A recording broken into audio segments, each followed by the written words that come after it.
Good afternoon, everyone, and thanks for tuning in to Kallipolis Radio. Today, I'll be reading another story from Nathaniel Hawthorne's Collected Tales and Sketches. This one is titled, Sir William Phips.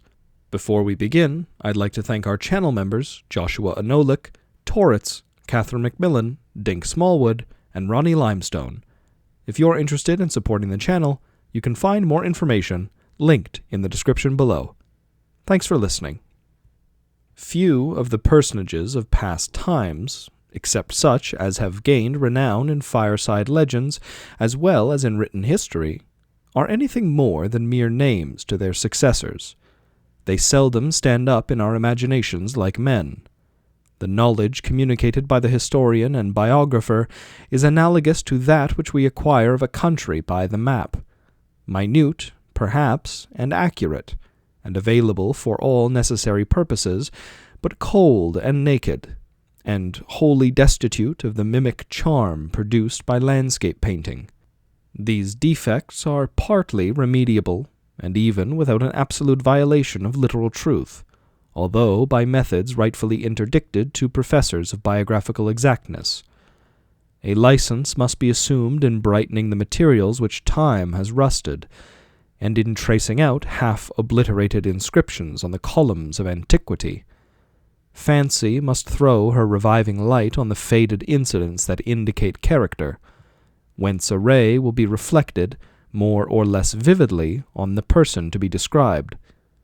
The portrait of the ancient governor whose name stands at the head of this article will owe any interest it may possess, not to his internal self, but to certain peculiarities of his fortune.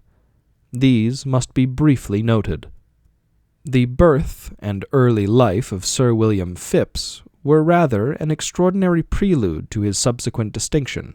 He was one of the 26 children of a gunsmith, who exercised his trade, where hunting and war must have given it a full encouragement, in a small frontier settlement near the mouth of the river Kennebec, within the boundaries of the Puritan provinces, and wherever those governments extended an effectual sway, no depth nor solitude of the wilderness could exclude youth from all of the common opportunities of moral, and far more than common ones of religious education. Each settlement of the Pilgrims was a little piece of the old world inserted into the new. It was like Gideon's fleece, unwet with dew. The desert wind that breathed over it left none of its wild influences there. But the first settlers of Maine and New Hampshire were led thither entirely by carnal motives. Their governments were feeble, uncertain, sometimes nominally annexed to their sister colonies, and sometimes asserting a troubled independence. Their rulers might be deemed, in more than one instance, lawless adventurers, who found that security in the forest which they had forfeited in Europe. Their clergy, unlike that revered band who acquired so singular a fame elsewhere in New England, were too often destitute of the religious fervor which should have kept them in the track of virtue, unaided by the restraints of human law and the dread of worldly dishonor. And there are records of lamentable lapses on the part of those holy men, which, if we may argue the disorder of the sheep from the unfitness of the shepherd, tell a sad tale as to the morality of the eastern provinces.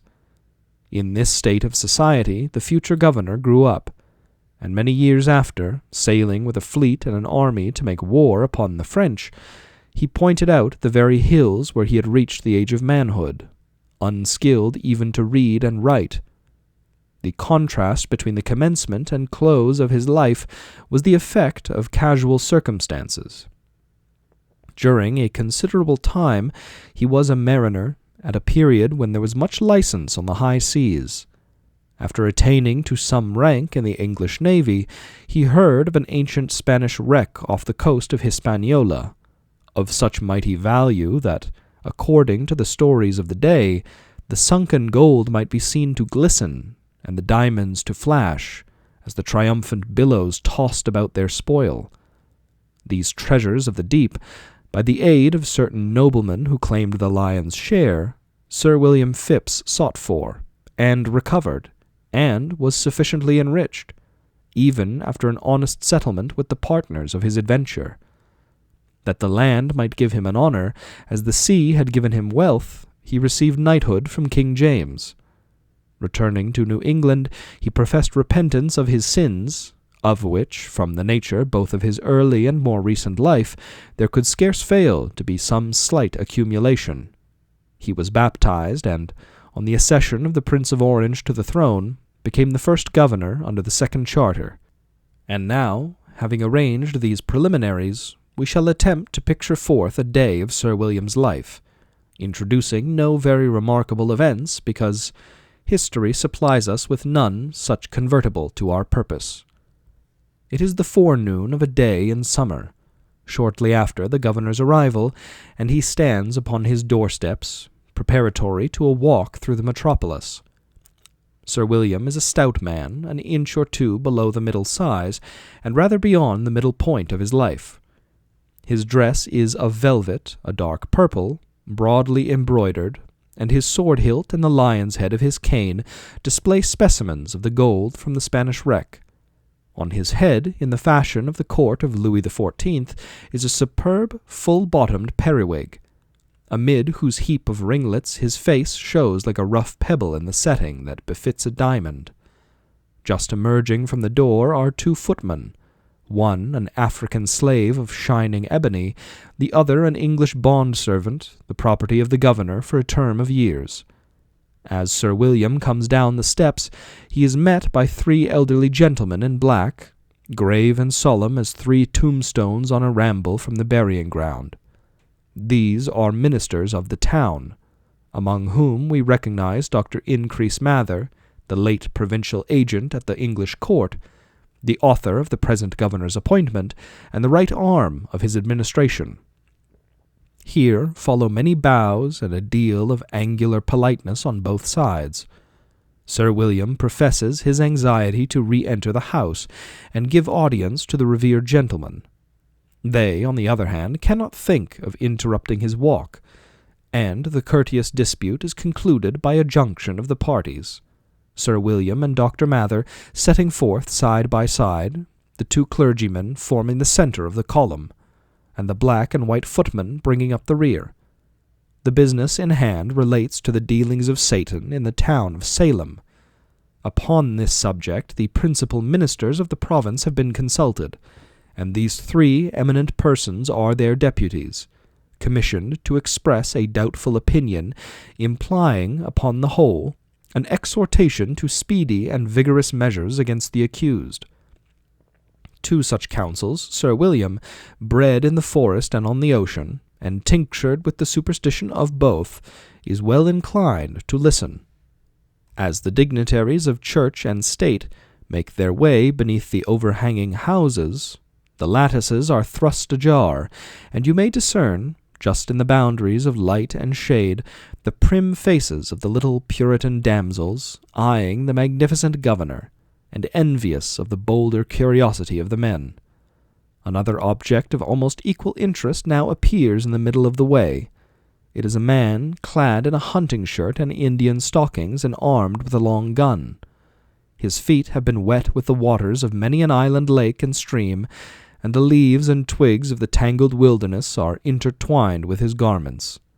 On his head he wears a trophy which we would not venture to record without good evidence of the fact, a wig made of the long and straight black hair of his slain savage enemies. This grim old heathen stands bewildered in the midst of King Street. The governor regards him attentively, and, recognizing a playmate of his youth, accosts him with a gracious smile, inquires as to the prosperity of their birthplace, and the life or death of their ancient neighbors, and makes appropriate remarks on the different stations allotted by fortune to two individuals born and bred beside the same wild river. Finally, he puts into his hand, at parting, a shilling of the Massachusetts coinage, stamped with the figure of a stubbed pine tree, mistaken by King Charles for the oak which saved his royal life. Then all the people praise the humility and bountifulness of the good governor, who struts onward flourishing his gold-headed cane, while the gentleman in the straight black wig is left with a pretty accurate idea of the distance between himself and his old companion. Meantime, Sir William steers his course towards the town dock. A gallant figure is seen approaching on the opposite side of the street, in a naval uniform profusely laced, and with a cutlass swinging by his side. This is Captain Short, the commander of a frigate in the service of the English king, now lying in the harbour. Sir William bristles up at the sight of him, and crosses the street with a lowering front, unmindful of the hints of Dr. Mather, who is aware of an unsettled dispute between the captain and the governor, relative to the authority of the latter over a king's ship on the provincial station. Into this thorny subject Sir William plunges headlong. The captain makes answer with less deference than the dignity of the potentate requires. The affair grows hot, and the clergymen endeavour to interfere in the blessed capacity of peacemakers. The governor lifts his cane, and the captain lays his hand upon his sword, but is prevented from drawing by the zealous exertions of Dr. Mather. There is a furious stamping of feet, and a mighty uproar from every mouth, in the midst of which His Excellency inflicts several very sufficient whacks on the head of the unhappy Short.